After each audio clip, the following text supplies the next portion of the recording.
for everyone for joining us today. I'd like to say good afternoon to those in the United States and Canada, and good morning to those of us joining us in Australia. My name is Brittany Sacco. I'm the Strategic Initiatives Manager with CSI. Joining me today, we have a guest presenter for our iMerge webinar. We have Greg Hartigan, our Director of Data Analysis and Process Improvement. Today's webinar will be recorded. Hi, Greg. Hi, Brittany. Sorry, I was talking over you. That's all right. Today's webinar will be recorded and added to our website. Also, please feel free to ask any questions along the way by typing them into the box, and we will address all of those near the end of the presentation. All right, so why are you here? Because you own iEmail, our Outlook integration tool, soon for Office 365, iMove, finding everyone who has moved and updating your IMIS database on the fly, Meeting Closer, to close events without losing any details, Freight Rate Importer, updating freight rates with current USPS, UPS, or FedEx rates and their fuel surcharges, iImport, the easiest tool for IMIS importing and updating of data, Activity Importer Plus, which allows you to import and update activities, create activities from IQAs, and import and update GIFs. iMap, which is our geolocation tool for updating latitude and longitude. Page Filter, which gives you the ability to edit Rise and public view pages. iGiveBecause, which is a new name to our current product, iDonate. It's our online giving solution. Freeze, which is fundraising made easy and editing posted GIFs. iDocument, documenting your entire database. And iMerge. So we send out our webinar invites to anyone who owns one of these products, but it is primarily for those of you who own iMerge today. All right, so did you know that since iMerge has been created, we've had over 280 organizations find ease in merging duplicates by using our products? That's pretty cool. And in 2014, we added the ability to find your duplicates. So we're going to show you some cool things with that coming up in a few moments. Last year, we released 13 new versions of iMerge. So these webinars are really going to be helpful for our product owners to see all of the new enhancements we make to the product and how it's always evolving. All right, so what are we going to show you today? We're going to go over a brief history of the hows and whys of iMerge, some cool features to help make your day-to-day a little easier with merging web accounts and the duplicate finder tool, how to get the latest version and how to install the product, what to do if you're stuck, and questions and answers. All right, so iMerge is not only an easy tool for merging duplicates, but it really has become a powerful tool that even some of the geeks out there would appreciate. Part of it was designed by our very own geek, who was an end user as well, Greg Hartigan. So Greg, if you want to talk a little bit about that, you're welcome to. Otherwise, I think they want to start seeing the product. All right. Well, thank you, Brittany. Given our limited time span, I'm just going to start rolling into things, and if we've got some time left over at the end, I can get into some of the geekiness aspects of iMerge and Duplicate Finder. So let's go. And we're going to start out with providing just a brief history of some of the major power functions that are in iMerge, just to make sure that you guys are aware of all the tools that are at your disposal. And then we will go into our topic of focus for today, which is a duplicate finder. So probably the single largest power function that iMerge brings to the table is its ability to call stored procedures. And we have added the ability to call stored procedures at 3 different stages within the merge process.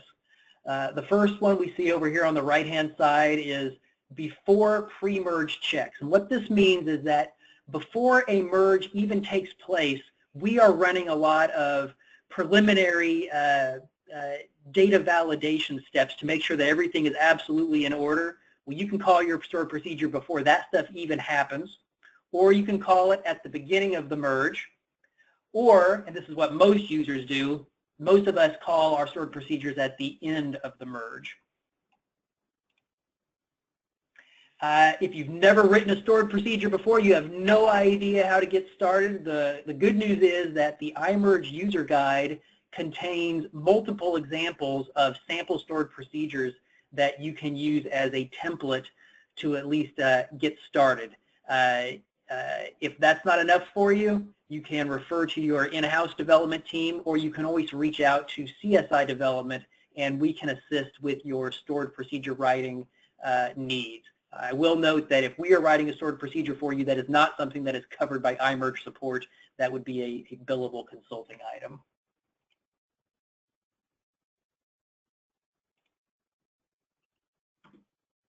All right, so another function that is in iMerge is the ability to merge user credentials. So an example is many customers want to keep the most recently used user credentials no matter which record they are using. So I've got 2 records, one's a bad record, one's a good record. I always want to keep the user credentials that have been used most recently, regardless of whether it's the good or the bad record. So Zach Brandt's been a member for years, but he keeps forgetting his user credentials and he creates a new record online and registers for his meeting. I imagine all of you are familiar with this sort of scenario with getting duplicate entries in your database. So we want to keep his existing old record in IMIS, but merge the event registration from the new record. So wouldn't it be great if we could just keep his most recently used user credentials? Yes, that's absolutely what we want. So on the left, we see ID number 200, and notice that the last logon time is from September of 2013. And then on the right, we see his more recently created record, which is ID 201, and it was last logged on to with 2014. So what we're looking for is we want to keep this record, ID 200, but we want it to keep the credentials that are from this record from that was last logged on to in 2014. So here's another just outlining what we just spoke about. ID 201 is being merged into ID 200, and after that merge has taken place, here's what we see. ID 200 exists, and we do have the logon credentials that were retained from the other record. So that's exactly what we wanted to have happen. And this slide we're not going to go into in depth. You can refer to it later if you want to view the video of the webinar. But this are some step-by-step instructions on how you would set up the ability to merge your user credentials together. A more recent function that we've added to iMerge is error reporting. And this isn't only in iMerge, it's in a few other CSI products as well. And this is designed to assist CSI support in troubleshooting your errors. And what it does is when you are in the product and you experience a catastrophic error, a crash of the program as it were, what happens is it sends the SQL code that caused your error to us at CSI. So this allows us to see your error and start working on it rather than later. And we want to stress that this is an entirely optional item. When you first install the product, you will be prompted to enable it. We strongly encourage you to do so, but if you do not wish to have it enabled, you absolutely can decline that option, or later on, you can come in and turn that off within the user interface. So what information is being sent over to CSI in an error report? Well, it's going to send over the name of the product, iMerge, the product version, the version of IMIS that you're on, your database version, your operating system version, who was logged in and caused the error, the name of your company, the error message that was generated, the connection string to the database, and we want to stress that does not send us your password, the SQL statement in play, the stack trace, and the time of the error. So this all looks very familiar because a lot of this is the same information that we would write back to you and ask for via email if you submitted a ticket to us. So this is simply remitting a lot of the information that we would just be eliciting from you through other means anyway. So why? Well, again, previously CSI had to request your database to troubleshoot tricky errors, and this allows us to give you quicker support, and that ultimately means that we can keep your software upgrade fees lower, which of course makes you happy. Another function of iMerge is batch merging. So you do not have to only go in and merge your records one by one. You can follow the instructions in the user guide and create a list in Notepad, a tab-delimited list of simply pairs of IDs. Let's say we have a set of IDs, we have 100 merges that we want to do. We can have those 100 merges in a file in Notepad, use our user guide instructions, and call that Notepad file, and iMerge will automatically go through those.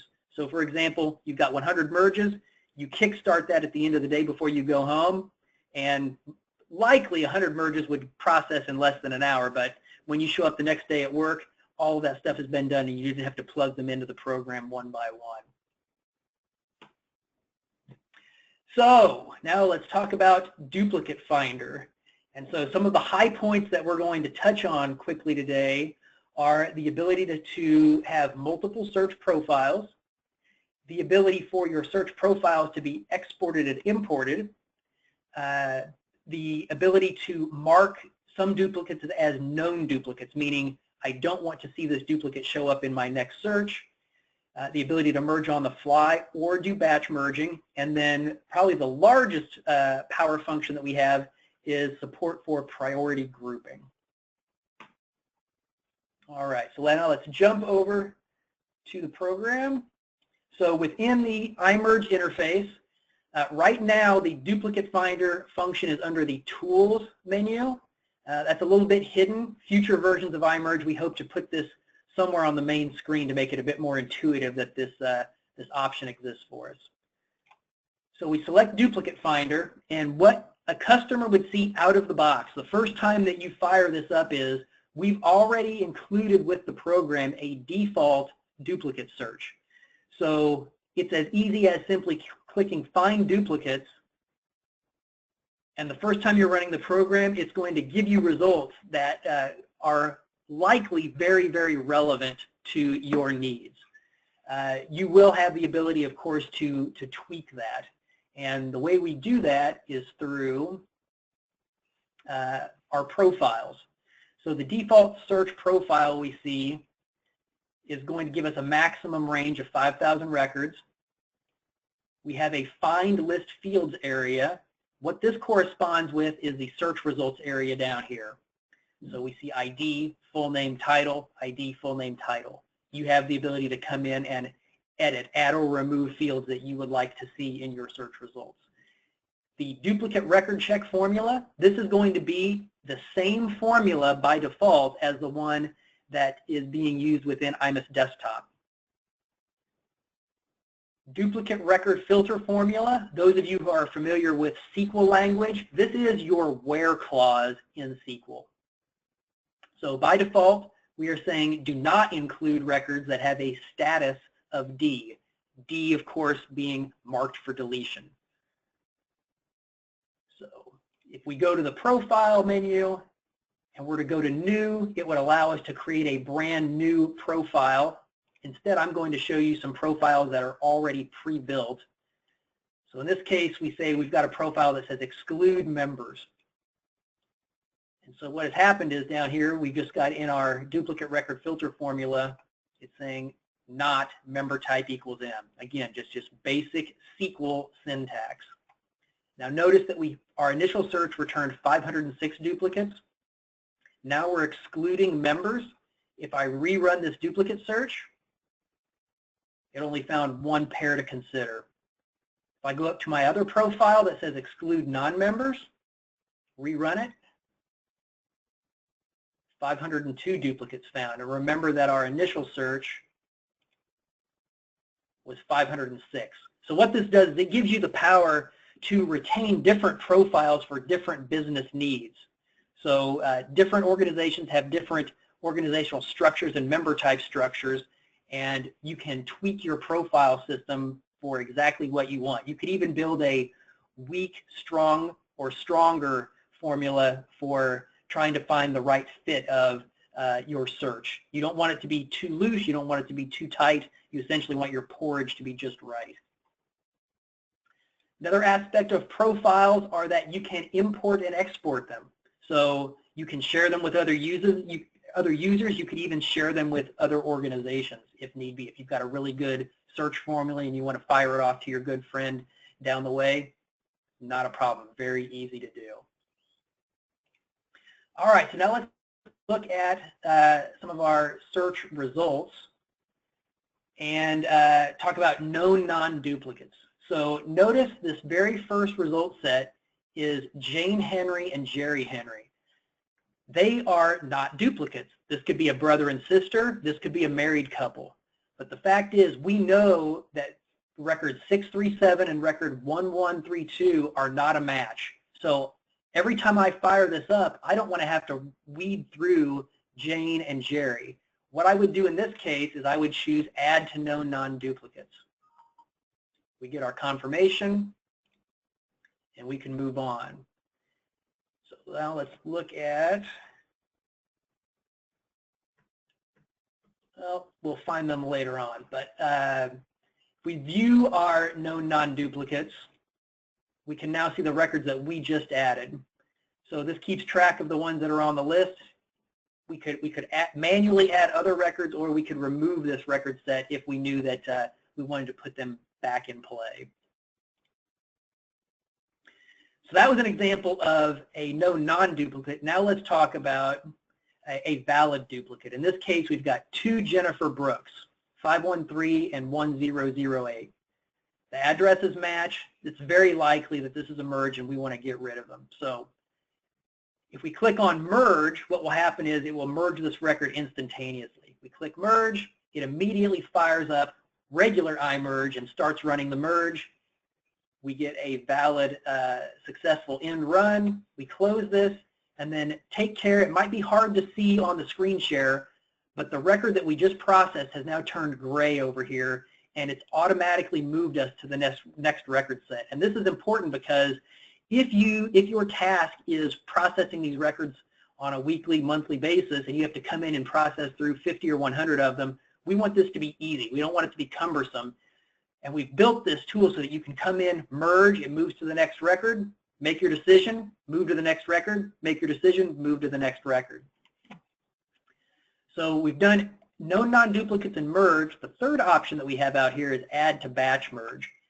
So instead of immediately throwing this merge to the main iMerge program, what we could do is store these for later. So I could say add to batch merge, add to batch merge, add to batch merge. These items are being tracked up in the batch list, and what will happen is now I can send these in bulk. So let's say I processed 100 of these. I could then come up here and click send to iMerge, and it's going to fire them all off at once, similar to the batch mode that we talked about earlier in the webinar. Okay, so now let's talk about what I consider to be the most powerful feature in Duplicate Finder, and that is priority grouping. And this option is under the options menu. Go down to priority grouping. It is turned off by default, and we're going to turn it on. Let me give you a little history first of why this exists. When we first ran our duplicate search, we got 506 records. Well, imagine if we had even 5,000 records, which wouldn't be uncommon for the first time that you're running Duplicate Finder. So you got this big list, and you want to know, where do I start? Do I just start at the top? I would really like to work on the records that are more important rather than less important. Well, priority grouping helps out with that. So what it does is it breaks down your duplicates by the date range that they were added. So it increases, it prioritizes it's saying the likelihood of records that were added more recently are ones that you want to look at more than ones that are 5 years old or so. And you have the power of controlling how the priority grouping is performed. So for example, we see by default, it's giving us 90 days, which takes us back to December 30th. If we change this value, notice the priority legend changes with us to help us understand what's going to be taking place. Fixed days option is the default radio option, and it says look in days ago. So we're looking 150 days ago. But we also have the option, if so desired, is to say, don't look 150 days ago. I would rather just put in a specific date and have you power it off of that date. Rarely do users employ the fixed date option. Typically, fixed days makes more sense because it keeps you in a rolling pattern. So we're going to set this back to 90 days, and we're going to click Save. And what will happen is it's now going to reprocess our search, but with priority grouping enabled. So now over here on the left-hand pane, we see our record set has been prioritized. So records added since December 30th, 2015 that match other records added since 12/30/2015. These are our priority 1 records. These are the ones that we want to work on first, then we work on priority 2, then we work on priority 3. This is extremely helpful in getting the highest payoff with your duplicate search. And now that we are back over here, I can show you another example of a known non-duplicate. So previously we looked at Jane and Jerry Henry, the brother-sister or even potentially married couple. Well, how about Joe Garcia Sr. and Joe Garcia Jr.? So those obviously are not the same person. We can get to the known non-duplicates list to prevent them from being returned in the search next time. Another option that we could consider is in the duplicate record check formula. We could also add a component to this formula that would look at the designation, whether they're senior or junior. So that's another option for you to consider. Priority grouping, very powerful. Last option we'll talk about is the export function. So again, we've got 506 records. We've got a large data set. If we click on export, we choose our file name, and then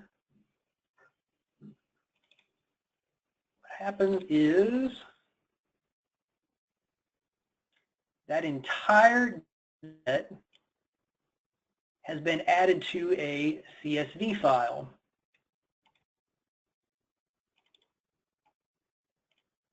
And the reason why this can be very useful to you is, again, let's say we have a very large data set, 5,000 records.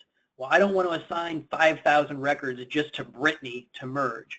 What I could do, export this, and now that it's in the CSV file, I could break this apart into chunks. I could say, all right, Brittany, here's 1,000 records for you. Greg, here are 3,000 records for you. And Doug, here are 1,000 records for you. Please go through your lists and use the batch merge functionality that's in iMerge, the notepad list. Keep track of your duplicates that way. When you're done, return your files to me, and I can simply process those lists very easily using the batch merge function.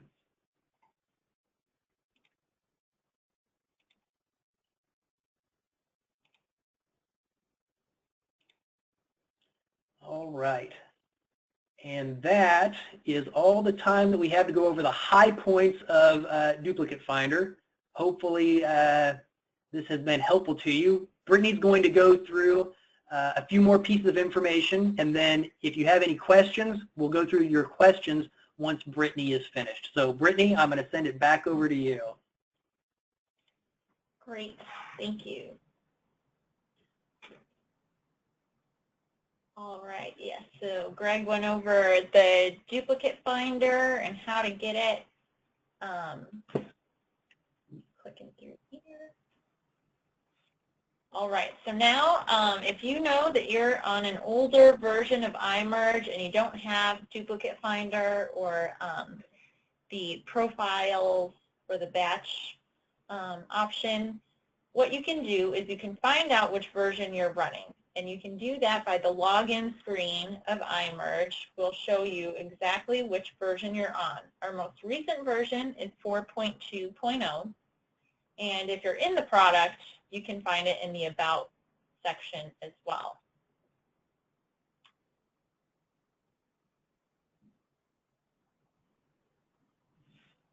All right, then you would go over to our website and log in. If you have your credentials, you would enter those, but if you forgot them, we can help you out. Just send us an email at sales@CSI Inc. We are pretty fast with our response when it comes to the credentials, so that will be the easiest way for you to get those. And then you log in, scroll down to the current product releases, and you will see a list of all of the products your organization owns and is current with the software update fees. You would scroll down to iMerge. Here you will see the current and most recent version, when it was released. You can download the product and view the user guide. So what's nice about being able to view the user guide here is you can see maybe you downloaded a version 2 months ago and you just wanted to know what has been updated since that version. So that can help you decide if maybe the new version is right for you or if you're going to wait.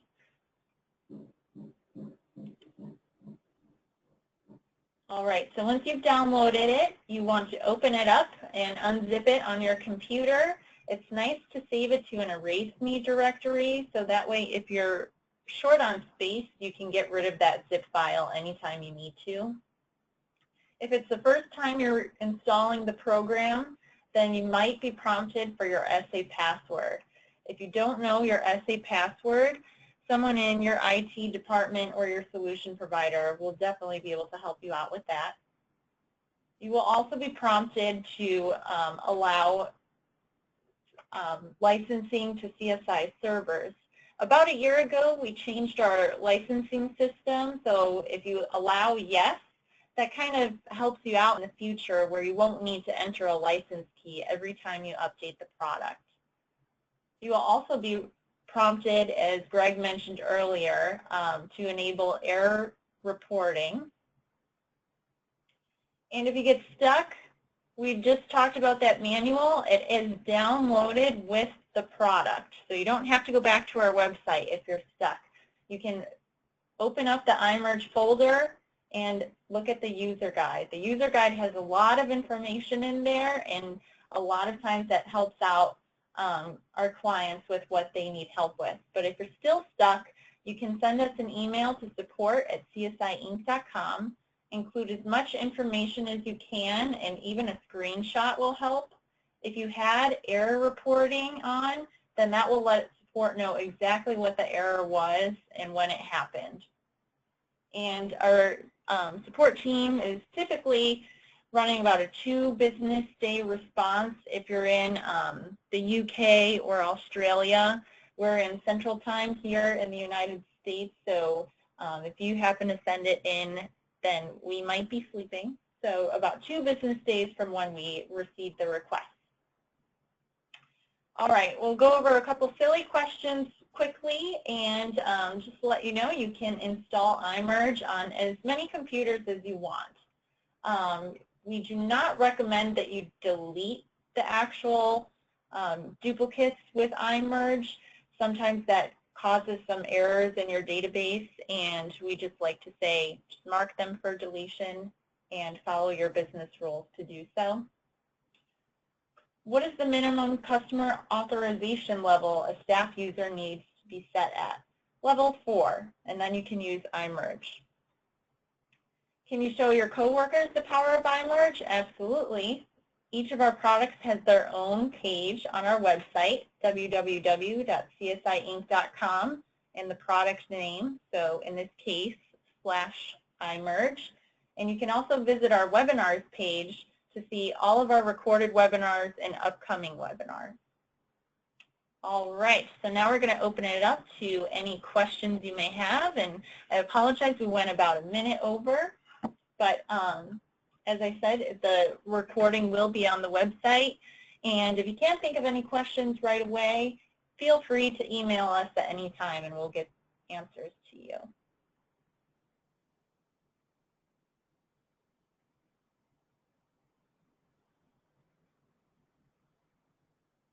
Looks like we must have done a great job, Greg. No questions so far.